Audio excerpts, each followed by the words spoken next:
Good evening everybody and welcome to this Ventnor Town Council meeting of the 21st of June 2021. So we've got a over here as well. We have quite a big agenda, so maybe it'll be the longest meeting of the year. Waits to be seen. We have a public forum at the beginning. We have one member of the public. Rodney, would you like to say anything? Just to say, just to say that I will attend every other Ventnor Town Council meeting tomorrow because unfortunately it clashes on the same night as Ross. So I will be attending every other meeting if that's okay with you, Chairman. I'll be, as with Roxall Parish Council and as I did with Goswell Parish Council, I'm very willing to work with your body. Thank you, Chairman. Super, thank you ever so much. Your attendance we greatly appreciate every other month. Thank you, Chairman. Okay. Straight on to the agenda proper then. Item number 1, apologies for absence. Any to note, Clark? Just from Councillor Mark Jeffries, who's on board there. Okay, thank you. Item number 2, declarations of interest. Does anybody have any interest in any of the items on the agenda this evening? I'll take that as a no. So item number 3, the minutes of the previous meetings. 3 sets of minutes this time. The annual town council meeting, the town council meeting, and a very long planning committee meeting. If nobody has any comments on these. Councillor Warren? Thank you, Chair. Just a small point. I did actually flag to the town clerk when we got the draft on the annual meeting of the Ventnor Town Council. It was in fact me that had the honour of proposing you for mayor, not Councillor Watling. Okay. Just a factual correction. Super, thank you very much. Are there any other items to note about the minutes? Then otherwise, if that's noted, David, then they're otherwise taken as read. Thank you.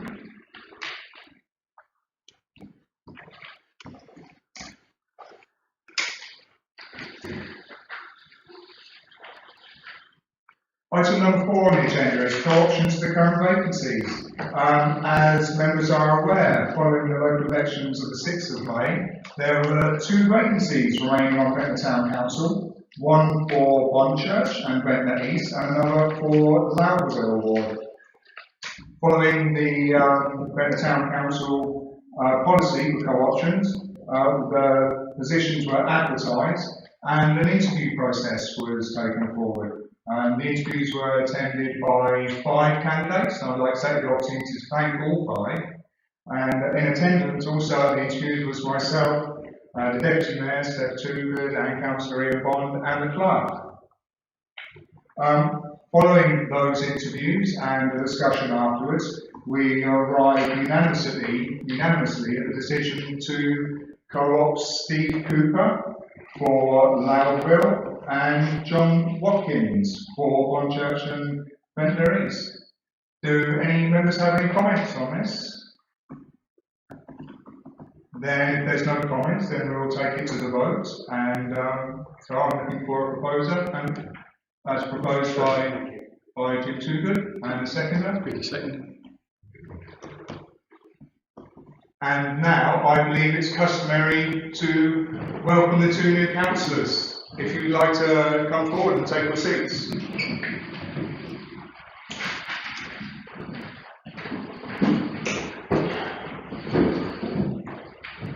Hello, John. Hello, Steve. Hi. Steve.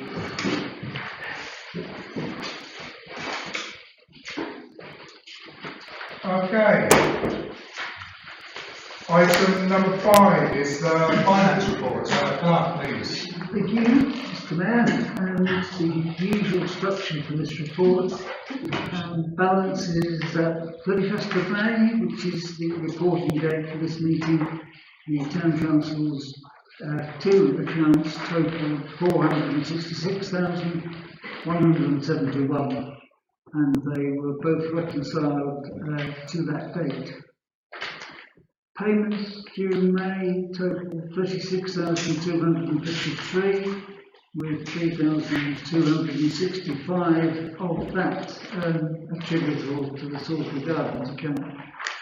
The full list of payments is attached as usual to this report for information.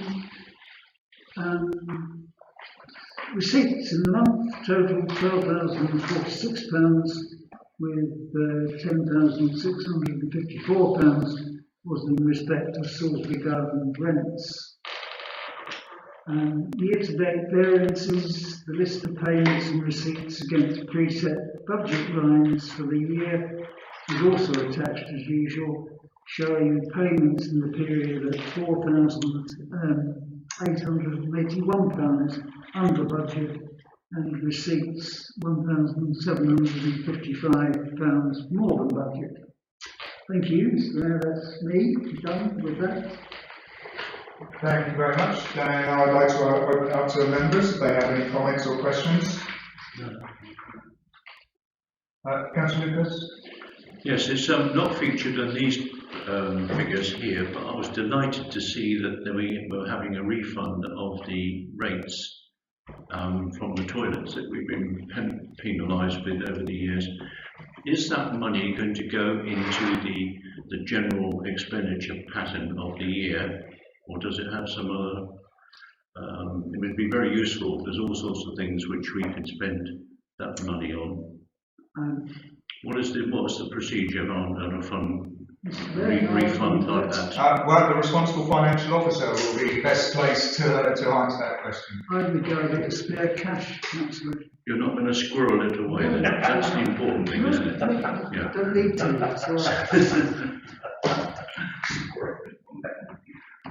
Then yes, if you have any nicely fully formed proposals for the benefit of the town, then of course the council will be happy to. Yeah, that's good. That's good.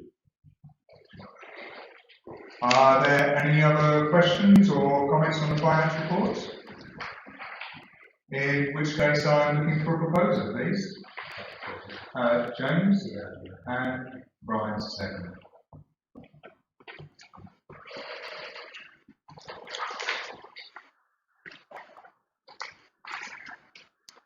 Okay, item number 6 is for appointments.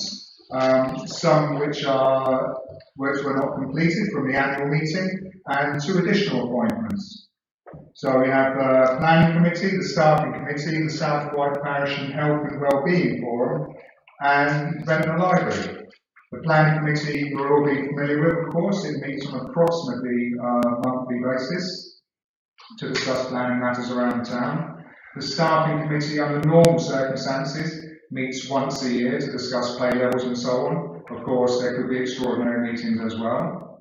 The South White Parish Health and Wellbeing Forum is an excellent forum. I've attended, I think, 3 of the meetings. It's very, very interesting work. You get fascinating guests and really excellent guests and people coming together from all over the South White. And I wish I had more time. I'd love to attend all of them. They have such good invitees. And Ventnor Library also looking for a representative from the council. So what I would like to do with this paper is go through the appointments, and then ideally we will propose and second on them all en masse. So the very first item is for the Planning Committee. Currently there's four members. That's Councillor Steph Toogood, Judy Hutchinson, Phil Warren and James Toogood. We're looking for at least one more councillor to be in accordance with our procedures. Do we have another councillor who would like to join the Planning Committee?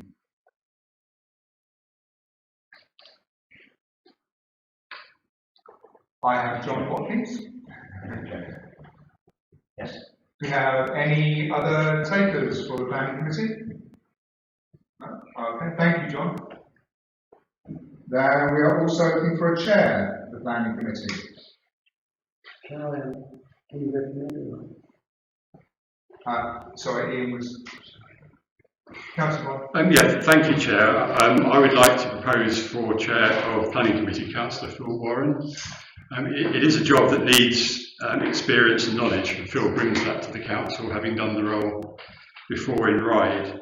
The public expects to see the job done properly and professionally, and I believe Phil will be able to do that and build on the very good work that Brian did as the outgoing chair.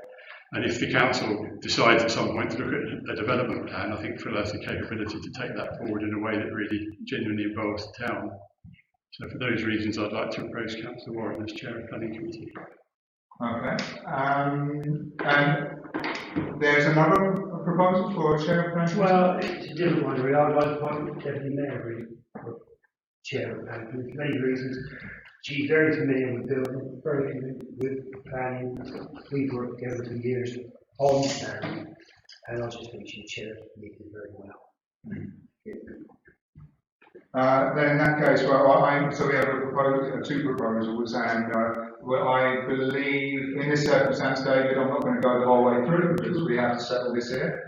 Do we have a seconder for Phil Warren and Cole? So, and do we have a seconder for the Deputy Mayor? Is that you? You propose and second. Then in this circumstances it will have to go for a vote, I believe. So we're looking for votes for Phil Warren to be the chair of Planning Committee. You can vote for yourself. Oh, okay. So it's 1, 2, 3, 4, 5. And votes for Deputy Mayor, Planning Committee. And 3. So it's carried. Phil Warren, chair. Yeah. Thank you. Okay. Thank you. Next, staffing committee. We're looking for one additional member, and I would like to propose myself to be the additional member, but that does not preclude other members. If another member wishes to join the staffing committee, they're very welcome to. Steve Cooper. Only because it lends itself to the career background that I actually have, so it might be useful. So, 2 more Steves there, please, David. South White Parish Health and Wellbeing Forum. We're looking for a couple of members who would like to represent the council there. Okay, so we have Steph Toogood and Steve Cooper, please, Clark. And last but by no means least, we're looking for a representative for the Ventnor Library Steering Group. Julie. So, with the exception of the chair of the planning committee, that's already been decided by proposals and seconders, I'm now looking for a proposer for the additional appointments that have just been made. Were you wanting to be proposed as chair of staffing committee? Yes, I've left out for excuse me. Thank you.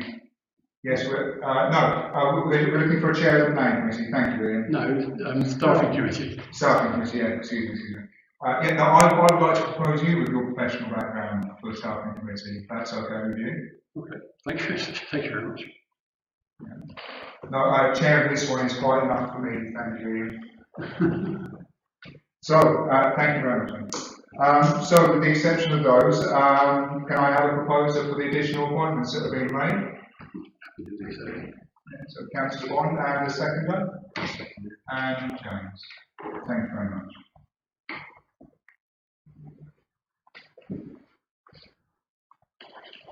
Okay, item number 7. As is noted on the report in front of us, the terms of reference for these 2 very important committees have not been updated since 2011. The council would very obviously like to operate under best practices at all times, hence the update here. Thanks very much to Councillor Ian Bond for doing the work that he's done. I hope that councillors have had the opportunity to read through the updated terms of reference, and I'd like to know if there's any questions or comments on it, please. Ian, would you like to speak to this paper? Well, thank you, Jen. I'm happy to, I think the changes speak for themselves. We've tried to update them, put them into reasonably clear English and covered off some extra points, such as making clear on the planning committee that it doesn't decide applications, just really for any public that happen to be reading it. I do want to correct a small sloppy mistake I made. One of the things we've been doing with standing orders and with terms of reference is removing the rather archaic word shall. I think when we reviewed the standing orders, we removed 148 instances of shall, and unfortunately I let two slip through on the planning committee in composition B and C, and if we could replace those with will. So delete shall and insert will in composition items B and C. That would just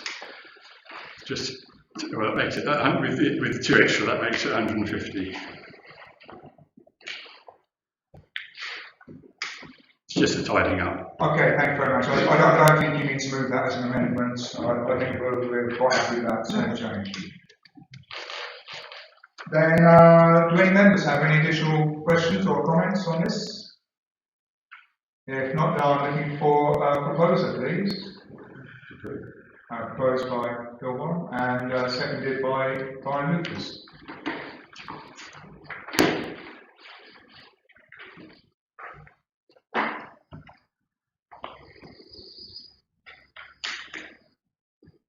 So, thanks very much. And going on to item number 8, Ventnor car parks.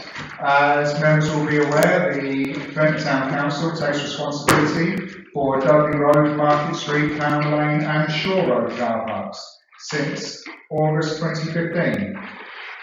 As you can see in part 2 of the paper in front of you, we have arrived at a surplus of £5,675 this year, once all calculations are in. A little bit of an unusual year because we've had a 17% reduction in the rent by the Isle of Wight Council, to whom we pay the rent in response to COVID-19, and there's an additional £3,000 in the receipts, which is rental monies received from Island Roads when they were using Dudley Road car park.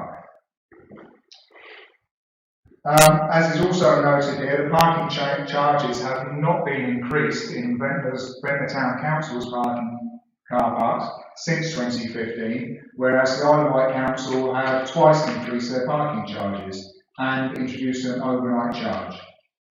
The discussion we should have now is whether or not we should consider raising the charges in the Ventnor Town Council car parks.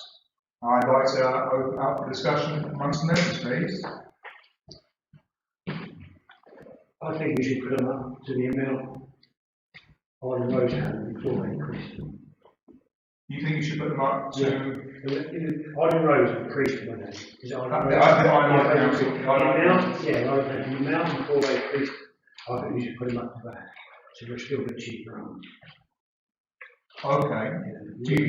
Yeah, no, I'm not 100% sure because I don't know what the amount was previously. It was about 10p, wasn't it?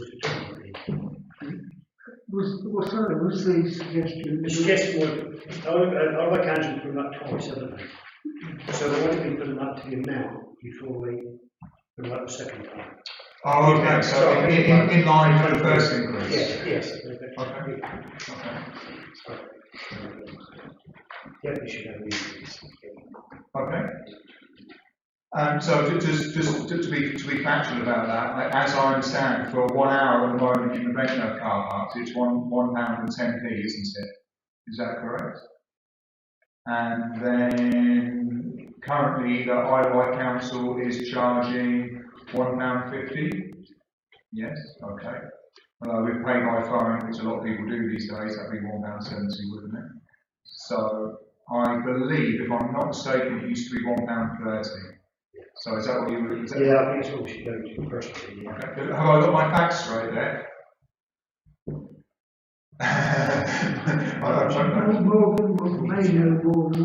Yes, I'm going to ask Morgan, our member of staff who's hiding behind the council, hiding behind the camera. If councillor's making a proposal, then we need to make sure we have the correct numbers in front of us. I only have the most recent increases, the current charges for the Isle of Wight Council's hand, and should be able to have hours in a second. So hours at the moment, up to an hour, £1, 1 to 2 hours, £2, 2 to 4 hours, £3.40, 4 to 6, £4.50, and 6 to 10, £6.60. And the Isle of Wight Council's charges up to an hour are £1.70, 1 to 2 hours, £2.90, 2 to 4 hours, £4.80, 4 to 6 hours, £6.20, and 6 to 10 hours, £9. Okay. They also have the £1 overnight charge. Okay, there's a lot of numbers there to digest, Yes. isn't there? It'll take quite a lot of mental arithmetic. We'll come out just to read the accounts. Thank you, Jim. I was going to raise a broader point, because if you looked at the town's car parks, what strikes you at the moment is that all the tariffs are broadly the same. I mean, there's a marginal difference between ours and the Isle of Wight councils, but broadly there's the same sort of tariff. Whereas actually the car parks fulfil very different purposes. Central car park, which is on the high street, although it's got a big sign saying it's a long stay car park, should actually be a short stay car park. Lovelace has a sign saying it's a long stay car park. That really should be a short stay car park as well. Whereas Market Street and Pound Lane, which are hidden away behind the town centre, will be better for longer term parking. For people who are staying in the town, maybe leaving their car there all week. Similarly, Marlborough Road. So at some point, it would be sensible to look at the tariffs and those car parks that we want to attract the longer term parking to actually reduce the price for longer stays, and maybe increase the price for shorter stays. And then at a central car park, if it was under our control, we would do the opposite. So we would make it economical, maybe even free for half an hour for short-term parking. But if you want to stay 3 or 4 or 5 hours, you would charge a lot more. So that way, anyone who wants to visit the town for a long period would tuck their car away in the lesser used car parks, leaving the central car park free for shoppers. And that's what we ought to do. Now, of course, we're stymied because we only have half the car parks. But even the ones we have different demand patterns. I mean, there'll be nothing to stop us pitching Market Street and Pound Lane as longer term car parks under our own control. Now, I'm not suggesting we do that now because it's come up with it out of the blue, but it is something we ought to look at some point. Rather than just increasing all the tariffs by a certain percentage, we ought to be a bit more intelligent about how we pitch them. I don't disagree. I can see the cloud wants to come in, and I'm really sorry. I don't disagree with anything that Councillor Bond has said. I just wanted to add that most councillors, but not all, are aware that we've entered an expression of interest under the Localism Act's right to challenge with a view to taking on the other 4. So that may change a great deal. It might also be as well in the circumstances, rather than trying to sort it out here with not the detailed figures in front of us, to take it to the next Assets and Services Group meeting. When there will be figures available, if you see what I mean. Yeah, very, very clearly it's difficult to make a decision on blue. If we were dealing with one figure, for 1 hour, then it will be much simpler, but with the additional complexity. Councillor Watling. I agree with Ian and also with the clerk. But stepping back completely, we took over the car parks from the Isle of Wight Council for a reason. There's a policy behind why we did that. And it's probably something that they can have to do with the betterment of the residents of Ventnor, rather than being lumped in with the Isle of Wight policies. So, with that in mind, what are we trying to achieve? Are we trying to achieve places for shoppers to park? Are we attempting to get more money out of the tourist trade and less out of locals? Are we trying to find long-term parking for locals? Well, once we agree what our policy is, I think that then informs the differential charging. If I may again, sorry, Councillor Watling, the Town Council, maybe just before your time, submitted a business plan for the car parks in total, and all of those issues are addressed in there. You may want to amend them now, but that was December 2018. We submitted that, and we still haven't had a response from the Isle of Wight Council. To be fair though, Clark, the business plan is a good plan, but it talks in general terms about more intelligent pricing to meet needs and so on, the sorts of issues I raised. It doesn't have a specific proposition. It doesn't say, these car parks will be the long-term car parks, these car parks. So what we actually need to do, and to my mind, we ought to do it, ready for when Isle of Wight Council come back with 20 questions, is exactly as Colin says, work out what we need to do, what we want to do with our car parks. Because quite possibly, if we made Market Street and Pound Lane significantly cheaper for longer term stays, we might actually increase the revenue because people would use them in preference to the central car park. Elasticity of demand. Councillor Cooper, I see you put your hand up times, please. I just want to say that I broadly agree with what colleague councillors are actually saying. But I do want to reiterate that I think it's infinitely important that we do know if we are going to increase, what is that, to what end is that, going to go to, what it's going to filter to. And I'm guessing that we haven't done any impact assessment. So if we haven't raised any revenue since 2016, what is the impact if we actually do raise it? Is it going to attract less people into the town? Is it going to have a knock-on effect, a negative effect onto businesses, etc., etc.?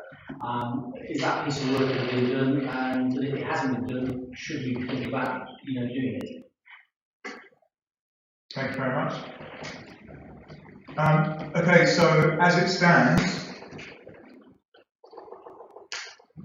the recommendation has the council actually proposed we take this to assets and services? I don't think. Yeah. Would the councillor like to make a proposal in relation to this? Councillor Lucas. Yes, I'd propose that. I think unless we actually look at the whole tariff and we look at the two sets of car parks alongside each other with a plan, we can't really assess any increases. And it's unfortunate in that part of the plan is not within our control at the moment. So there's a bit stymied there. But I think we at least have got to think in all the lines of having a plan for each of the sort of sets. I'm quite disappointed that the car parks that we have taken control of have not been used more because they're so much cheaper. And it's only another 50 steps from those car parks to the shops, and yet people are paying sort of £4.90 for 4 hours. It's just there's a lot of money. So I mean, I think the assets and services need to view it in a broad sense, with a balanced tariff, with a master plan behind it. Okay, so you'd like to propose that? And, Yeah. Phil, would you like to come in? Or Can I just add something? Has anybody ascertained how many people are parking in the council ones with a permit? Because I don't know what happens to that money. That's of no benefit to anybody. Do you know how many people? Because some people might be working in Ventnor and parking there all day with a permit. I would have to look again to Morgan for this detail. Regards to residential permits in our car parks, there are in the region of 60, which are £120 for 12 months. The Isle of Wight Council have increased their charges for similar permits to, I think it's 180 for 12 months now. And obviously there is also the income from the all-island permits, which are valid in all of the car parks, including ours. The income from which goes to the Isle of Wight Council. Even though they're parking in our car park. Yeah. Yeah, we're not picking the revenue up for that. No, that's what I'm saying, and I think there's quite a few of those. The visitor passes and the all-island passes, if they park in Ventnor, we see no money for that. That seems a bit fraud to No. me. Okay, thank you. I'm okay, Brian covered most of what I was about to, a lot more than I was going to say. Okay, super. So then in that case, can I take that as a proposal from you, Brian, to send this to the Assets and Services Group? Yes, that's right. Okay, thank you. Can I have a seconder for that? A second. Oh, sorry. It's yours. Okay, yeah, that clearly needs much more investigation. And also, wouldn't it be good if we have an answer soon from the Isle of Wight Council regarding the other 4 car parks, which are certainly the big brothers to the 4 little ones that we are taking control of. I'm quietly optimistic that that's going to work out in this term. Item number 9, number 31 bus. So the number 31 bus, I'm happy to stand corrected here from some of the councillors that have been on the council longer than me. It was started in 2014 as a reaction to Southern Vectis cutting back on services into St Lawrence. The bus itself has unfortunately not been as successful as we would like. In my time on the council, it's never been in the black, it's been quite significantly in the red. For myself, as a ward councillor for St Lawrence, I certainly have an interest in trying to maintain that connection out to the village for the people there. And as such, I twice leafleted around in St Lawrence to try and drum up the business. Once with some limited success, but sadly not enough. The second time, shortly after I leafleted the village, coronavirus came along, which has rather scuppered the service as well. Last year, the service was reduced from 5 days per week, 5 mornings per week, down to 2 mornings per week. The rationale behind that change was the hope that the passengers would shift into the 2 remaining days that we would be paying for, and hence we would only pay for 40% of the service, not the 100% we had before. But as I mentioned, coronavirus came along, and it's very difficult from the data that we have received to know how popular the service is, how much has been affected by coronavirus. So we're left with the situation you have in front of you. The bottom line figure, as you can see, is that the council has been subsidising the service to the tune of £5 per passenger, which I think we can all quite agree is a significant subsidy.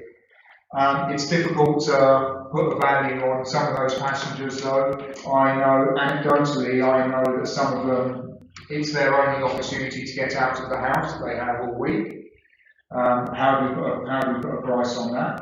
We know that some of the passengers actually use the service to check in on other vulnerable residents. It's very hard again to put a price on that. I do have a recommendation attached behind here, as you can see. I'll open it up for discussion before that. I think it's only right and proper that in light of the fact that there are negatives associated with this service, it's only right and proper that other councillors have a say, and then I will come back and flesh out my recommendation if that's okay. So I'd like to open up for other councillors to make a comment, please.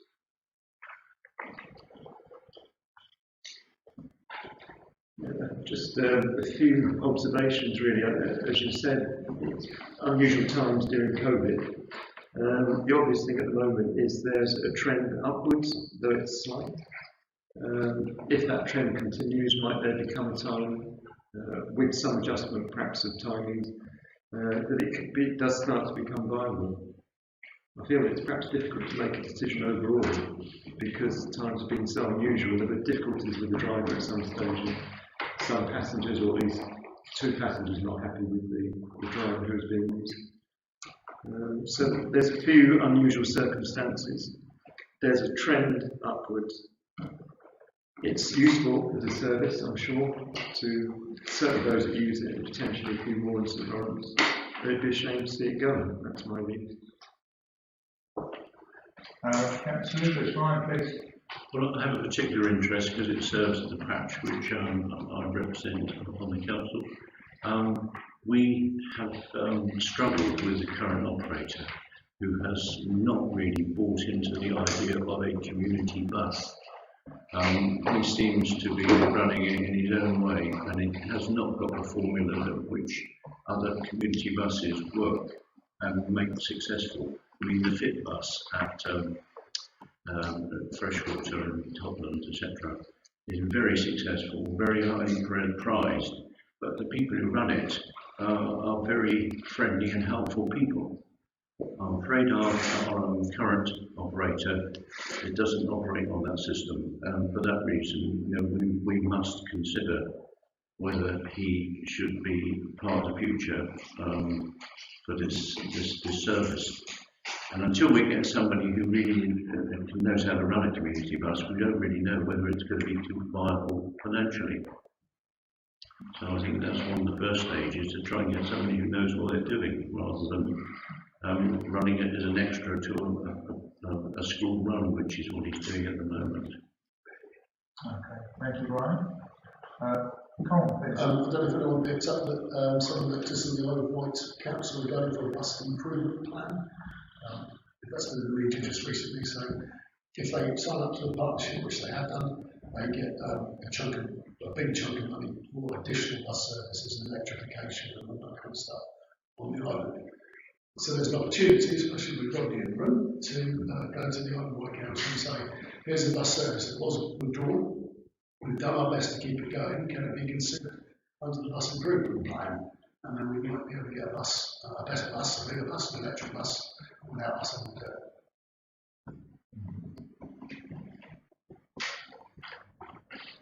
Okay, if there's no further comments, then I will go to, I'll describe a bit my recommendation, and then councillors can make a decision on that.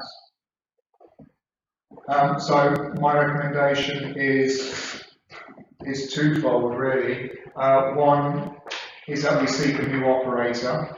I think it's time that we reset our relationship with the operator, and possibly for the operator to reset their relationship with the passengers as well.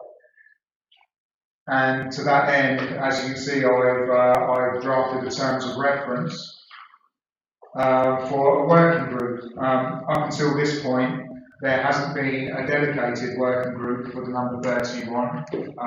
Discussions around the bus have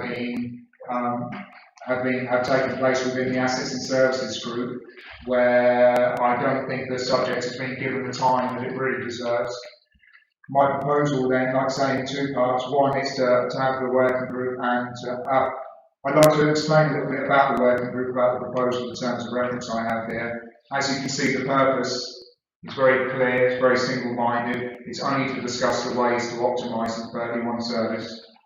The membership, the reason that it shall consist of no more than 4 members of the council will be so that there's no possibility that the working group will make de facto decisions on behalf of the council, so the other 7 councillors will still have a very critical balance against any recommendations that come out of the working group. As you can see as well, members of the public may be invited. There's some very, very good members of the public who are experts on these matters within the town, and it will be fantastic to get them on board with us. So the recommendation in full, should councillors wish to propose and second and vote on that, will be to establish the working group with the terms of reference as attached, and then subject to an agreement with an alternative service provider. Now I should mention I have 2 service providers who have agreed in principle that they will take the service on as it stands now for the same fee, for the same hours. So subject to an agreement with an alternative service provider for the existing service by 30th of June to continue the service until the 31st of December 2021 with that provider. And if that agreement is secured, to give the current provider 1 month's notice at the end of the town council's existing agreement. May I have a proposer for that? Councillor Cooper, and seconder, Councillor Watkins. Excuse me, Watkins. I can see that was confusing. Yeah. Only one's goal, what I promise. It's going to say, one of us left with the ball one. Yeah. Well, it's touch and go. And can we take a vote on that? All those in favour?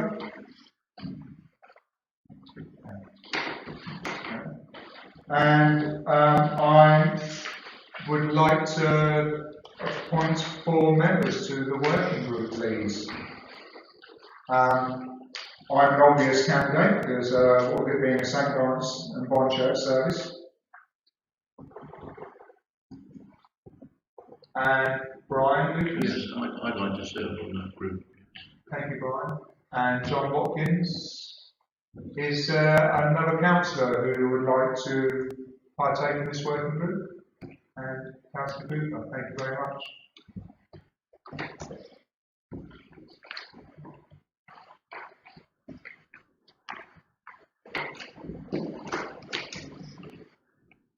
And I don't particularly wish to be the chair of that group either, but I will send the initial invitations because we have to move quite quickly on that.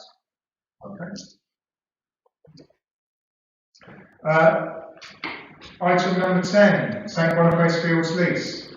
As is very well explained in the paper in front of you, we have been waiting a very long time for the lease.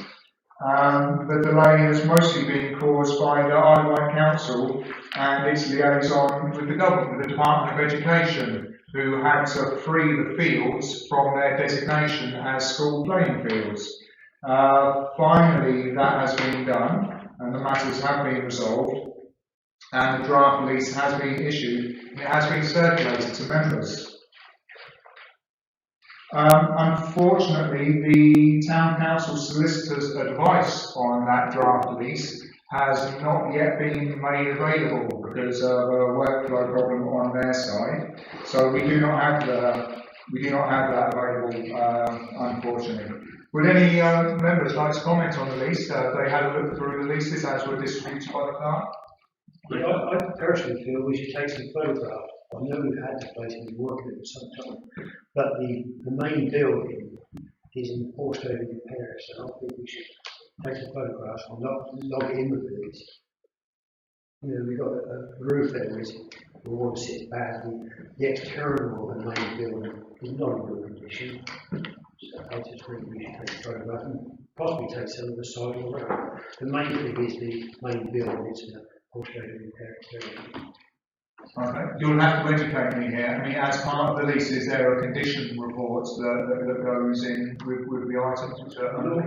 Normally, if you do a lease, you do actually take photographs. Actually goes in with the lease, yeah.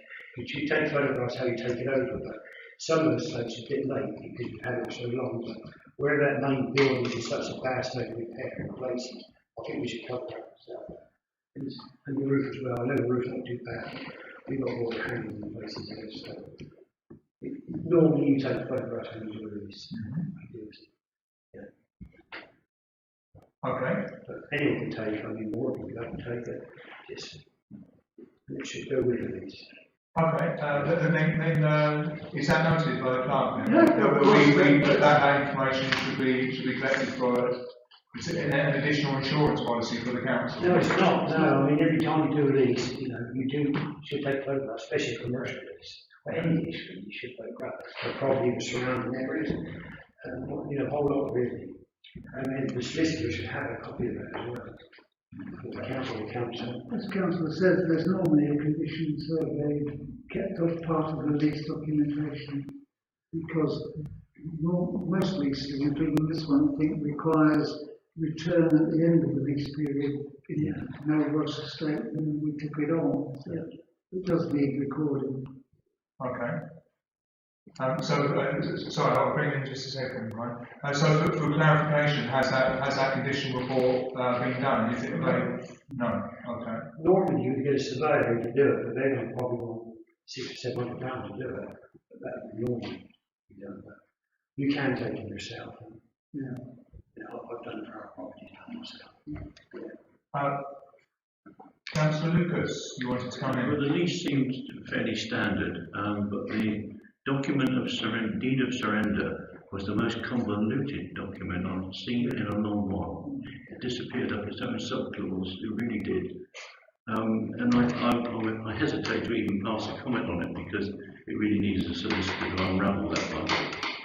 The deed of surrender, which enables them to take the all-weather pitch out at their option, the Isle of Wight Council, and it was a very complicated thing. So I think we've got to rest on our solicitor, as expensive as he might be. Okay, thank you very much. Yes, I mean, I would hesitate to comment on any of the matters. They're clearly very specialised documents that the leases are. If I may add, Chair, I've asked the solicitor, who has apologised for the workflow at their end, if we can have this comment for the next meeting of the Assistant Services Group, initially with a view to bringing the matter back to the July meeting of the Town Council. We're not in a position to decide in my view at this stage. Okay, then, So, as well as the release, it says we should clearly let the tenant, the landlord, know who we sublet to. We should let them know we're subletting to. It does say in the lease, in the document, we should let the council know who we are subletting to as well. okay.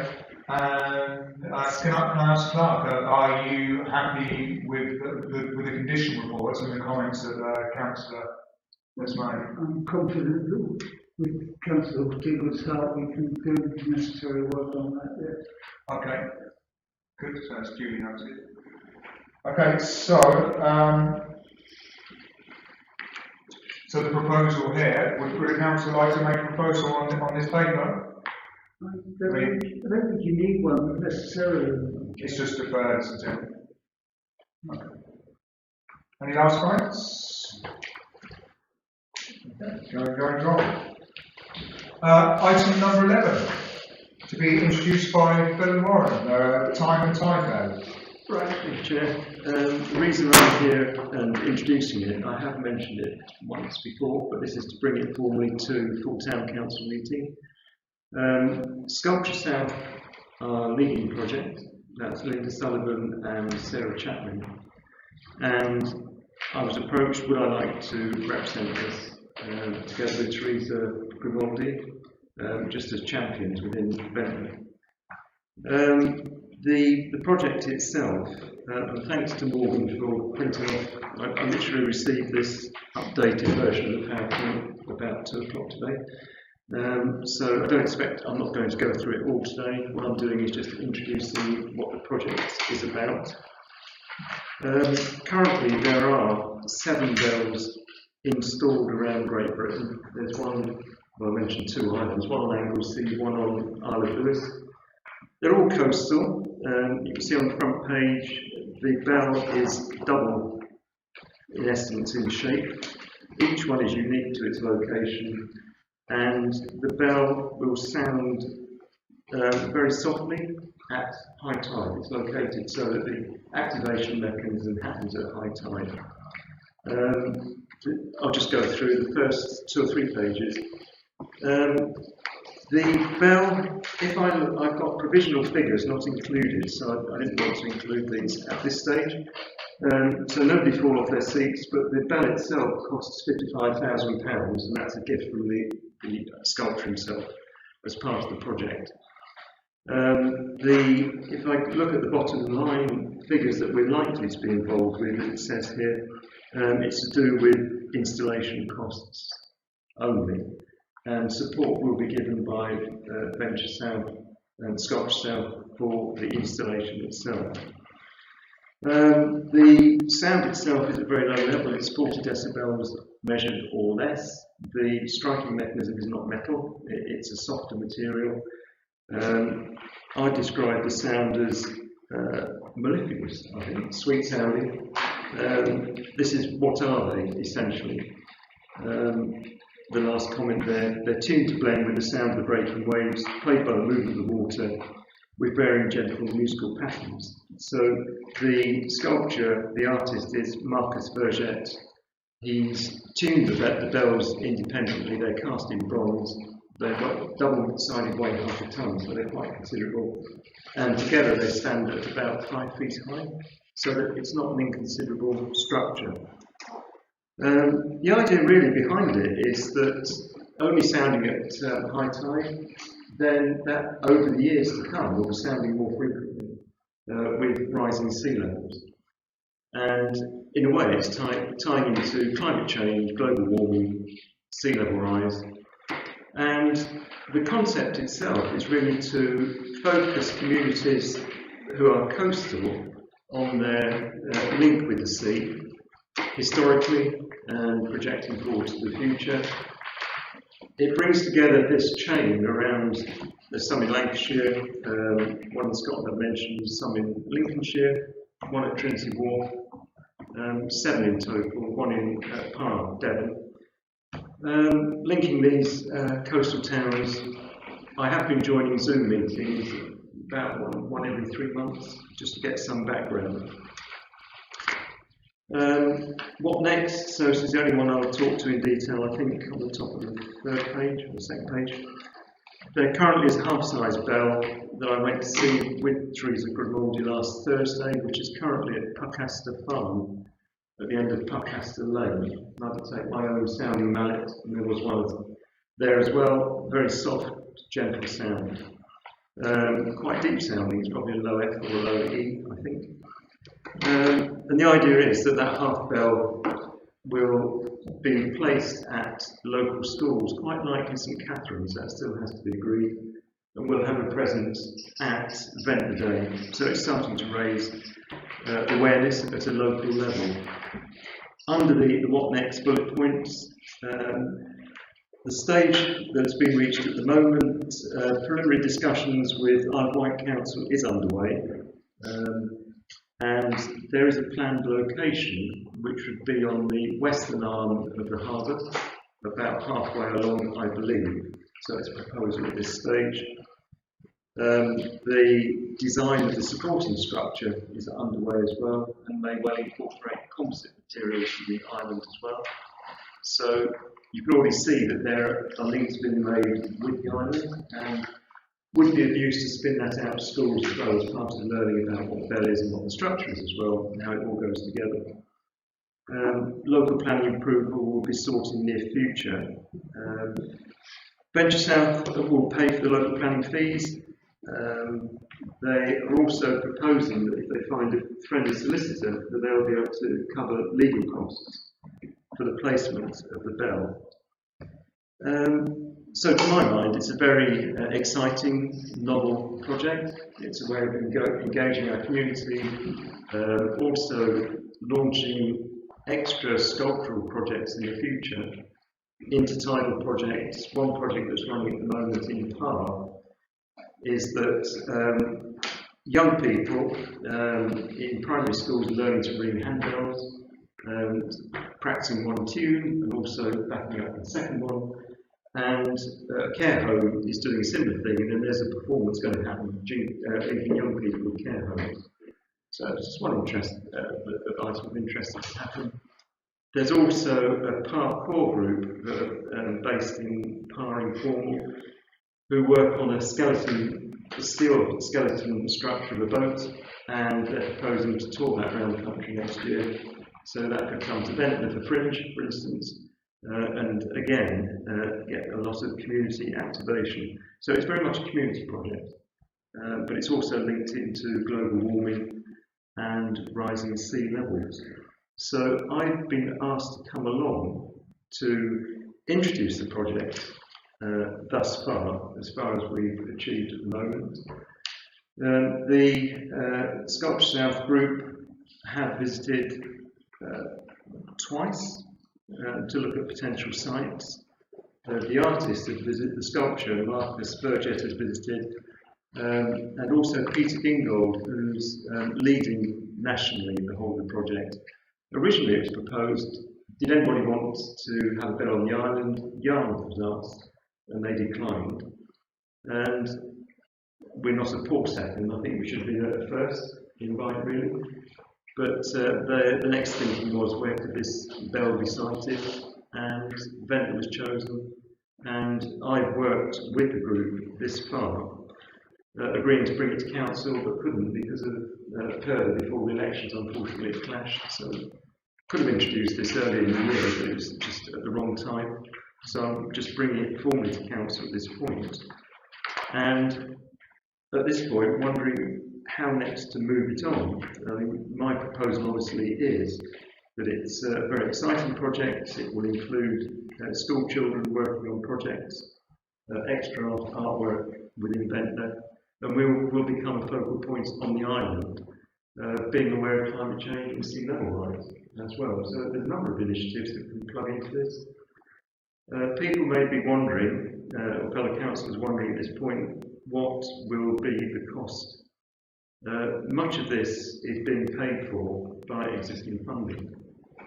I can provide at some, if we're taking this forward, if I get these costs updated where we are at the moment, these were from early in the year. I think things may have changed a bit. But no, they're not knocking on the door yet for funding. All this is being developed nationally, and we're just another potential site nationally.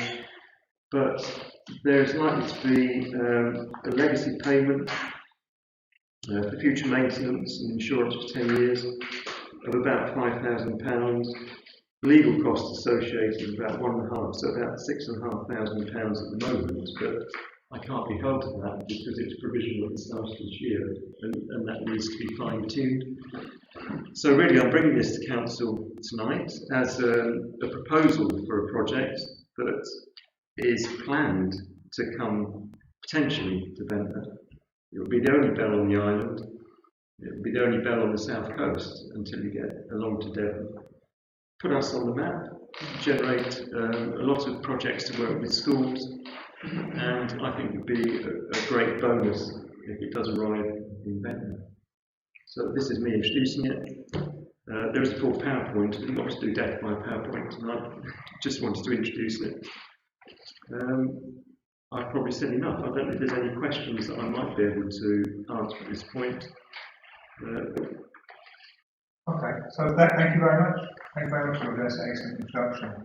To my mind, it would be a very, very good fit for Ventnor, knowing what we know about the town and knowing what we know about art-based regeneration and the possibility of that. It's an excellent opportunity. And as you say, the subtext and the context about climate change and everything is really, well, it can't be more pertinent, can it? So at this time, you're looking for an agreement in principle from the council, because this will be Isle of Wight Council decisions, won't it, about the placements? No, it'll be our decision.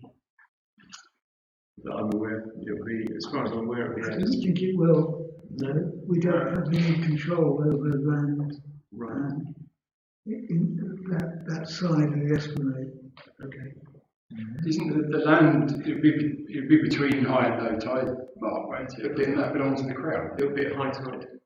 I'm just thinking in terms of its location, it would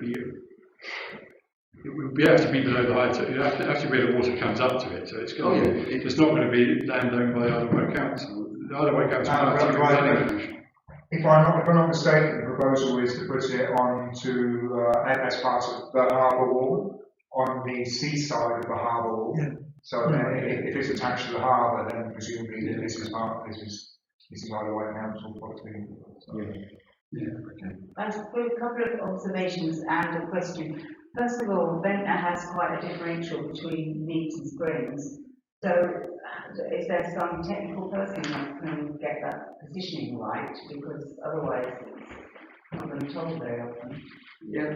So there's a huge differential. Yeah, agreed. I haven't raised that point myself, so I'm unsure. Oh, okay. Maybe a good suggestion would be halfway between Leeds and Hyde. Yeah, but I mean, it is a lot. But I would like to say that actually I would think it's just an absolute excellent thing, because the vibration of the bell is very healing. Sound is very healing. Sound healing is very big now, and there's a lot going on about it. With the demographics of Ventnor and the reputation that we have for artistry and healing and health and well-being, I think it fits in with Ventnor. There's nowhere else on the island that could really match it, quite frankly. So, Phil, I would like to just say I personally would love to go ahead. It's wonderful. Do any other councillors have any comments on this project? I just think Phil's done a fantastic job. I got back myself, so really we're lucky to have the opportunity anyway, but he's certainly done a lot of work and you really know what you're talking about, so it's a great opportunity for them. Colin? So the public funding of works of art is a hugely controversial thing. We all have to pay our taxes, and we want some services for those taxes, and we're debating the cost of a transport bus to run people backwards and forwards the only way they can get out, and that's £9,000 a year. And this could be potentially, the cost of this could potentially run the bus for a year. So it's a very difficult balance to make. If we are going to fund public art, you have to choose from a wide range of different people coming forward, because some art is acceptable to most people. I think this probably would be. Some art is not acceptable to a lot of people. And let's not start putting up statues that people object to. We've seen that all the way around the country. So I think it also goes into your idea, Steve, of putting a whole bunch of different projects together. And then we look at them in terms of amenity, we look at them in terms of what they do for regeneration, what they do for the youth of the town, what they do for economic development. In that context, I'm all in favour of it, with the caveat of funding public money for art. I have to pay my taxes, I may not like that particular sculpture. It's a tricky one. Thank you. Try to respond. Could I just attempt to answer that slightly, or qualify it? The idea is to get as much interaction as possible with schools, to work on projects associated with it. So, yes, you could do it as a work of art, which it certainly will be. It's a sculpture, if you like, an active sculpture.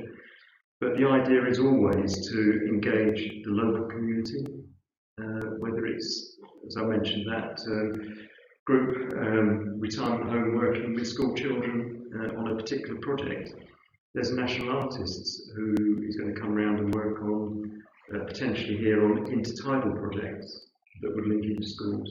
So it becomes an educational piece rather than a work of art. But loads of benefits from it. How difficult it is as regarding to the public purse to say that project is better than that project. It's really hard to do when you're looking at buses for old people, when you're looking at sculpture that engages young people. How do you say that's better use of public money? It's tricky.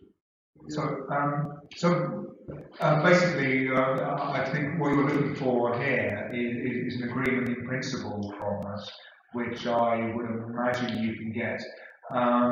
And then you'll be coming back with a pounds and pence figure for us, perhaps. Okay.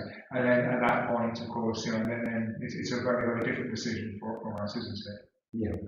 So would I bring that back to the future full-town council meeting? Yes, absolutely. Yeah.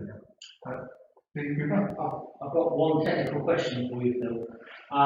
Do you know how it actually measures the sea levels? Because I think that's a very, very interesting and very, very important factor. Because I'll endorse anything that highlights the need for actual climate change.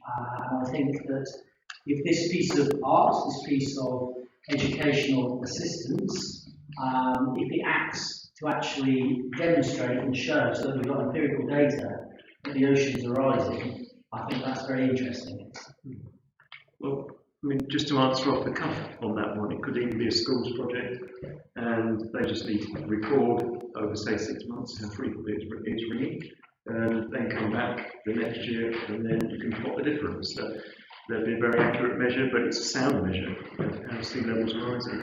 So valuable comment, but you can think of all sorts of projects that lead young people into it. Yeah, I mean, the logic of it is that it's not going to ring every day, is it? Or twice a day at high tide. It's going to ring when the water gets to a certain level, which will be the highest tide. So as you say, you count how many times it goes. So it's not like it goes at high tide. It goes when the water reaches a certain level, which presumably someone would have to work out. So they become more frequent over the years with sea level rise. Yes, it's a little bit mysterious to me as well how it's the actual technicality of it. I think it's well worth a look on YouTube, and perhaps we can see on there how it's ringing, what the exact mechanism of that is. Yeah, I mean, you can see towards the back of this presentation there's a list of the majority that are installed at the moment, and they're all different. Cameos Bay at Anglesey is very different to the one underneath, Trinity Boy Wharf, which is in London. But if you look at the one Foster Beach, Isle of Lewis. That's just standing on a tripod, almost like an alien that's landed. So you get an idea from that. The way the sounding mechanisms are operated are all quite different.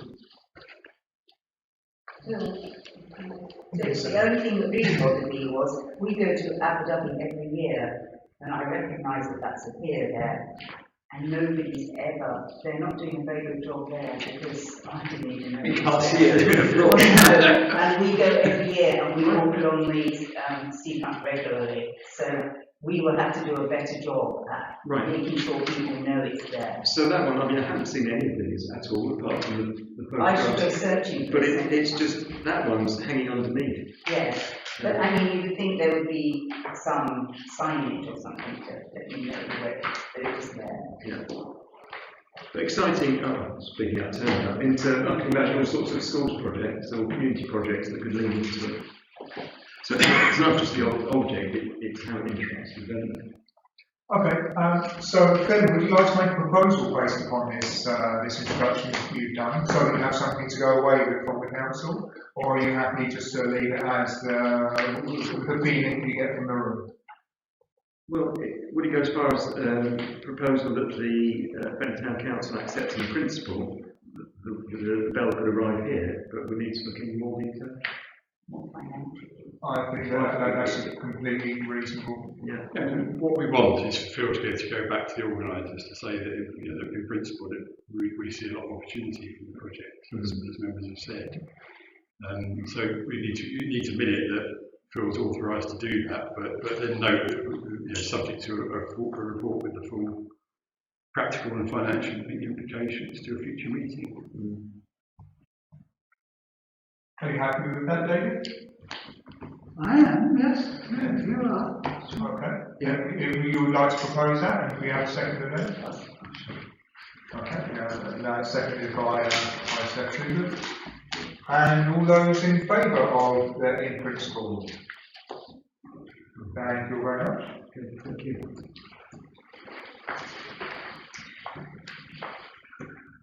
Okay, a vital item next, dog fouling. We all know what a terrible problem it is, and my courageous deputy mayor in trying to tackle this. I will let you introduce it. Thank you very much, Dave. It's a little bit tricky following it after we've just done such an interesting thing, but I think everyone in this room knows where we stand. Yes, it's a global problem. No, I'm not a dog hater. I've been walking all summer with my dog's friend and my friend's dogs. I beg your pardon. And I have a cat. I really do like animals, but I really feel that Ventnor, if it's got one accolade, it's probably the place with the most mess on the pavements. It's been exacerbated by lockdown tremendously, because there may even be people in the room who got a dog during lockdown because of lockdown. They say, I think that the dog population has doubled. And I think, no longer can we pretend it's not happening. I know it's very emotive, and I know people can get very upset, and some people don't even want to discuss it. They pretend it's not happening. There are various hotspots in Ventnor, if I may call them that, where it's worse than other places. I don't know why people don't pick up their stuff. I also don't know why they bother to put it in a bag and then throw the bag, in a bush or somewhere, or leave it on the side. I've also had a lot of people come to me and say that they have a door that goes straight onto the pavement, and they can open the door in the morning, and there it is on the step, and it's not come from them. So last week, when there was work being done in Spring Hill Gardens with James and Brian the handyman, both of them trod in it. And then they started to look around the whole area, and quite frankly, it was a health hazard. It was terrible. We all know that it causes blindness in children, and okay, the child's got to actually touch it and, you know, get it near their face, but it has happened and there are pictures on the internet. So how do we tackle it? I don't think we can tackle it with a stick and be like really, really tough on people, because there may be reasons when maybe somebody's got more than one dog and they don't see what the other one's doing. So we'll make excuses for them and we'll go on pretending that. But one way that I've been talking to as many people as I can, and I came up with this plan.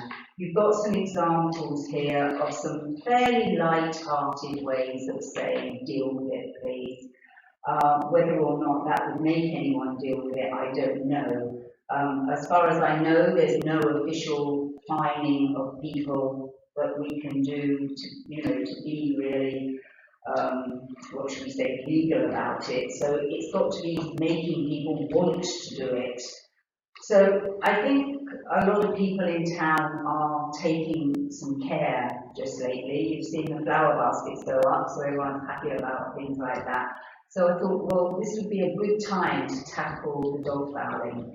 So if we decided there was a poster there that was going to work, that wasn't offensive, and might encourage people to do something, my plan was to ask every shop, even if two doors were so close to each other or two windows, but there's two posters there, that doesn't matter, just absolutely flood the town with posters, not big posters, just normal A4, even A5, so that people keep being reminded that we're on it. And then I have spoken to the pet shop, and the pet shop in Ventnor, it isn't a big deal because they've got pets at home and people on the internet. So it would be nice to get some more people through their door. So they have offered to keep some posters in there so that anyone that wanted to put one on their door at home or their gate post, they could go and collect it.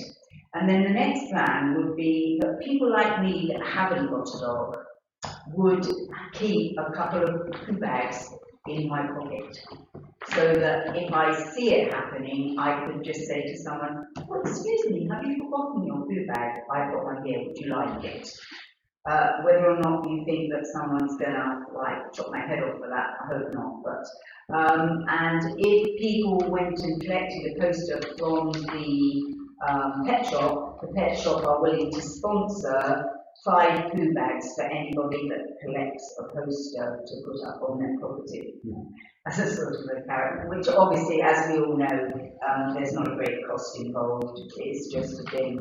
But I think I want to try and persuade you that we can't ignore it any longer. It's spoiling the town.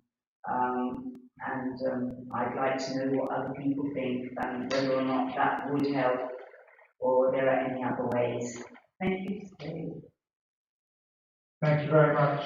Thank you very much. Good views for bringing this to the council and trying to get us to focus our minds on this. It is a problem. It's a horrendous problem. It really upsets people, and rightly so. Yeah. And we know that if it's only 1 or 2 people in a small area that are not paying the correct regard to this issue, that very quickly multiplies when you take the dog out 2 or 3 times a day. So the behavioural change, there's 2 ways to tackle it, isn't there? One's from behavioural change, and the other way is to actually get somebody to go out and start picking up. I very much support the behavioural change. Apart from anything else, it doesn't cost anything. So,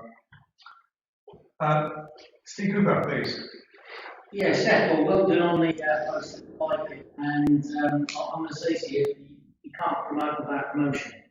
So signage is absolutely the way. In former careers, I've had to launch sort of campaigns, and the ones that stick in the mind are quite catchy ones. The one on the top there, catch it, bin it, kill it. So I like the humorous one about free yoga, which I did say to you last week, and I think there is room for that in town. But I think probably the best one out of these is just, bag it and bin it, because it's easy. And I do think you do have to keep, labouring that message. But people, if you're a responsible dog owner, most of them do pick it up, but there are people that don't. And as you said, in town there are hotspots. And I do think that we just have to put these posters up to remind people. And I don't mind actually making people feel guilty, because you should clear away your dog waste. It's as simple as that. So, you know, I'm totally in favour of the poster campaign. I would like to think that Springhill Gardens actually, when Brian and myself went and put that circular table, it was a disgrace. The grass was covered with dog poo, but it was so much in the rain shrub.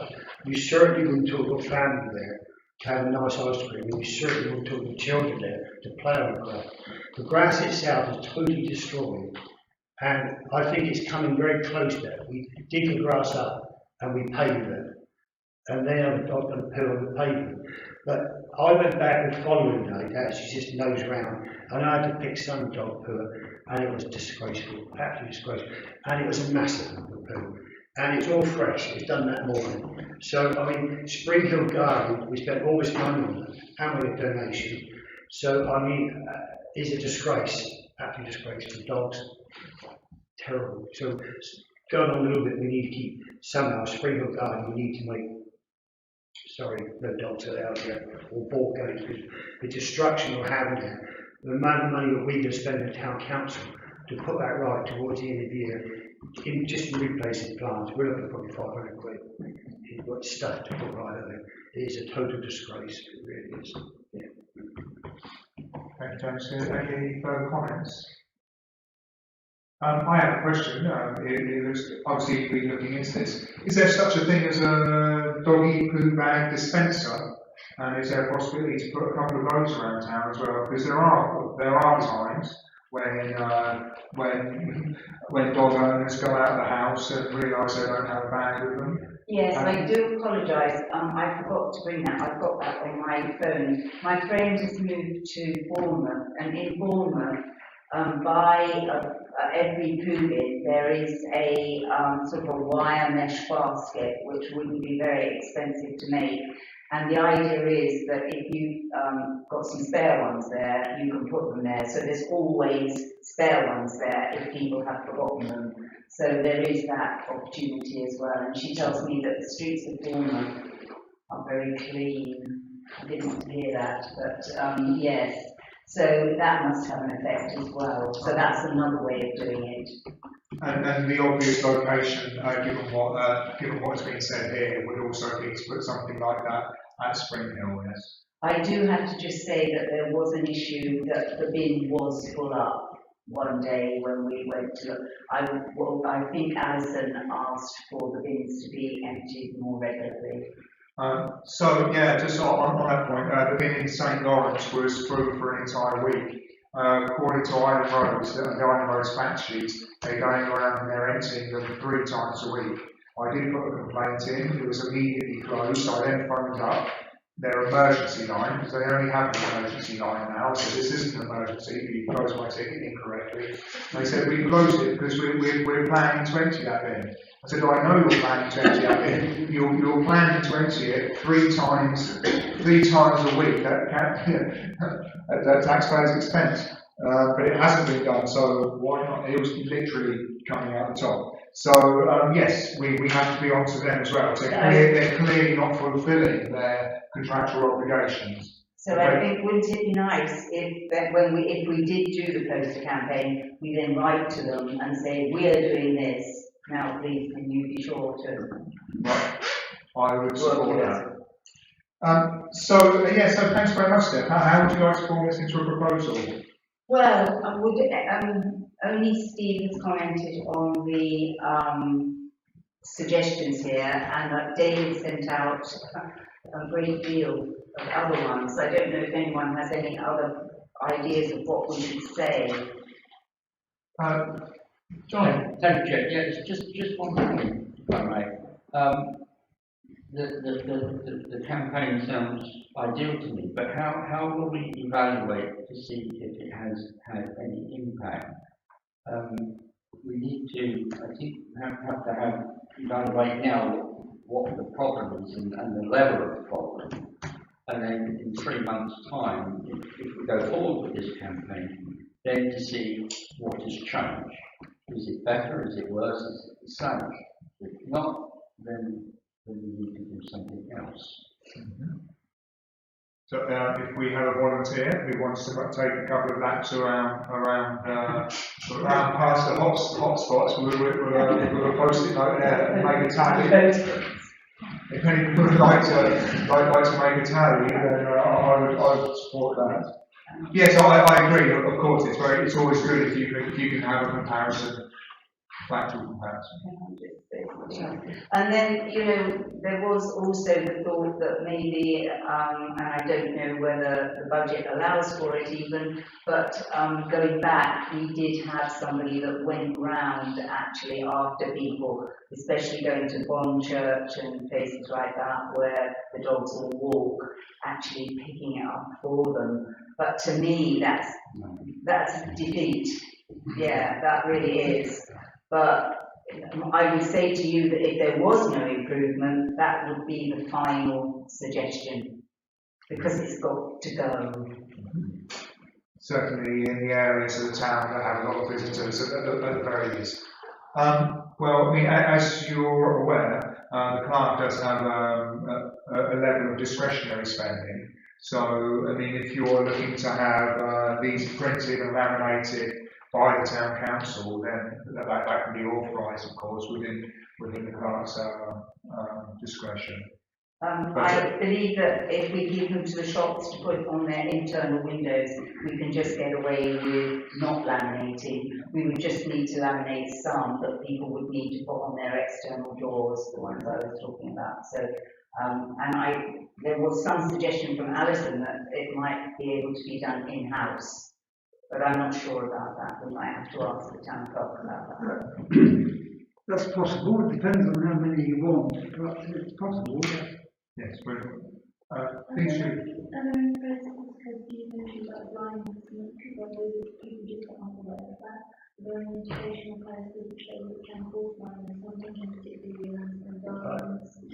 I've got a really frightening photo of that. But that's that Daily Mail story from about 15 years ago in the Northwest, and all the stuff in that article was rubbish. They were talking about the young girl's MSI damage. She recovered a few weeks later, and the Daily Mail never printed the true story. So I would be very careful about spreading stuff like that. Have you got proof of that? But this is a picture you sent me before, Yeah, isn't it? yeah. And I've dug out the local newspaper story as a follow-up. Can you do that? I was going to try and do it. Yes, I mean, it's a Daily Mail. It's typical Daily Mail. It's when you dig into it, it's not true. So I don't think you need to go with that level of.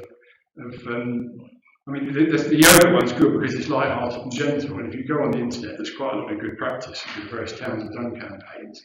There are quite a few imaginative ideas. I think one town came up with some washable spray paint, and they sprayed a yellow circle around all the instances that were found just to bring it to people's attention. Things like that you can do that are sort of fun and interesting. I don't think spreading some 15-year-old Daily Mail story that wasn't true is the right way to go about it. Julie? I only know for education because I've done really like the horror stories like that's not a great way of showing what happens. It's just is that for a house?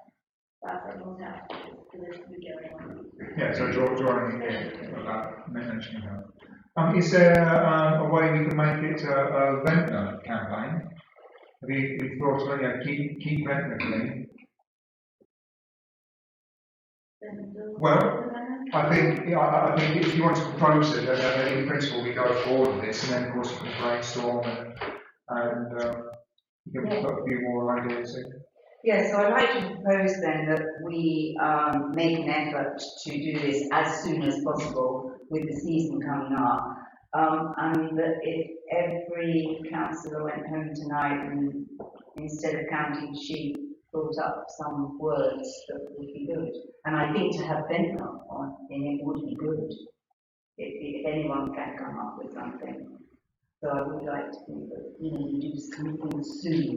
I think between us we have enough graphic design skills to enter Ventnor into one of these. It wouldn't be too difficult if somebody can come up with something catchy, and take on board the point as well about the if we're able to measure where we are today and then compare it with a couple of months' time, that would be really handy as well, with a view to potentially actually actively getting involved in the greening in the tourist areas. So, okay, so if you want to propose that? The messaging is quite important, though, Steve, isn't it? Because we are a dog-friendly town, and something like a third of the households on the island own a dog, so we don't want something that could be taken the wrong way. I mean, Ventnor thanks people for being responsible is a better message than lots of do not do this, do not do that. Mm-hmm. So I just think we just want to be careful that we don't if every shop's got some don't do this poster in the window, you might say that's sending quite a negative message about the town. Okay.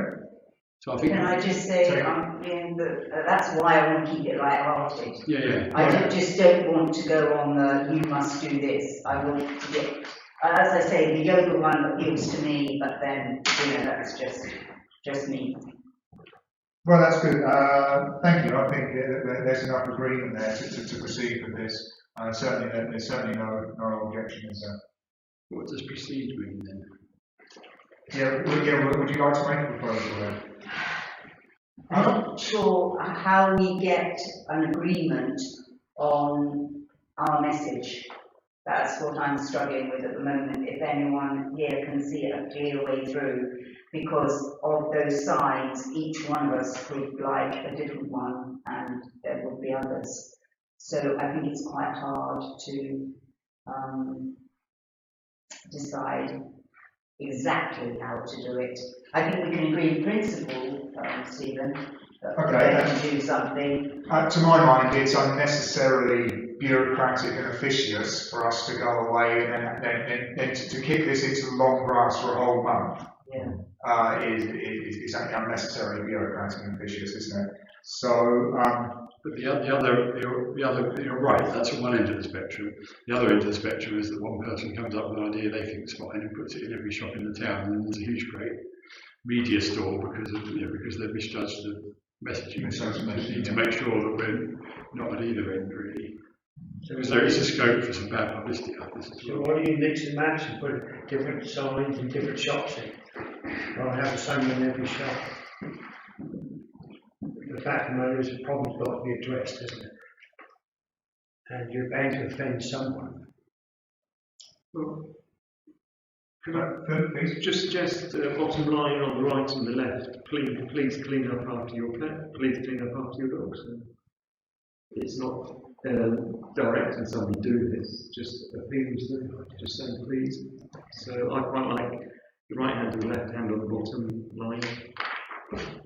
The one on the right could slightly be misread. I think please clean up after your dog, bag it and bin it. Is that the dog or the product?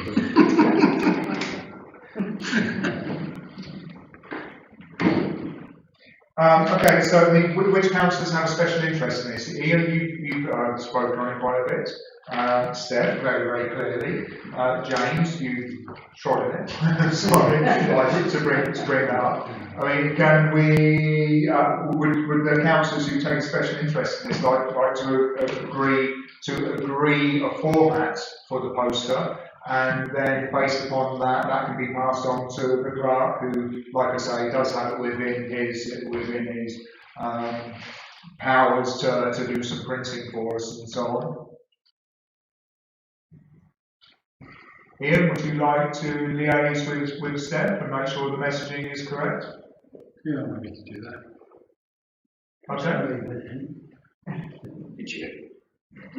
Ian, do we need someone artistic with us? Do we need Julie with us as well?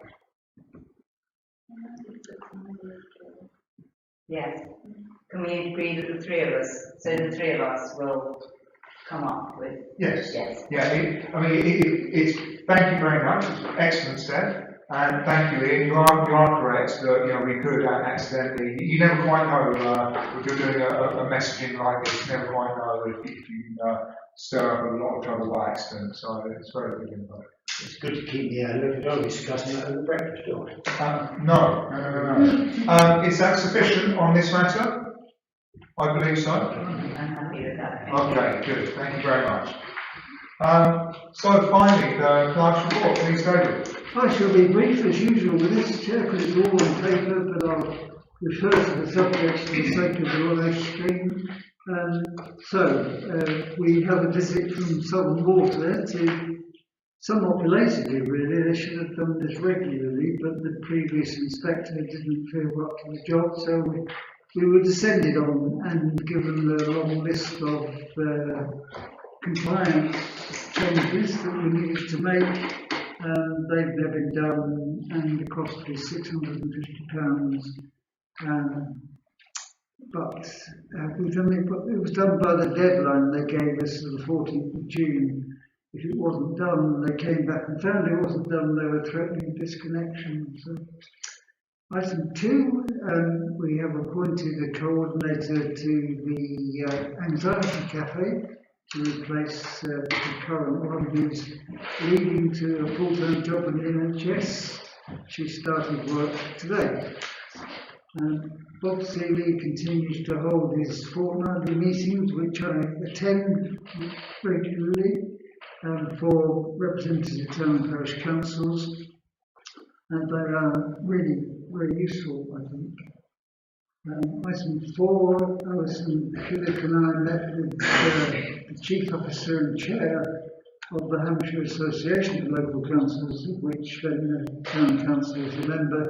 They came across to meet with the island town and parish councils who are all, along with us, members of that organisation.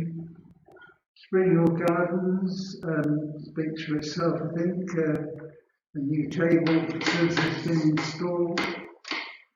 And finally, the updates of the working groups recently. That's it, Chair. Okay, so on that note,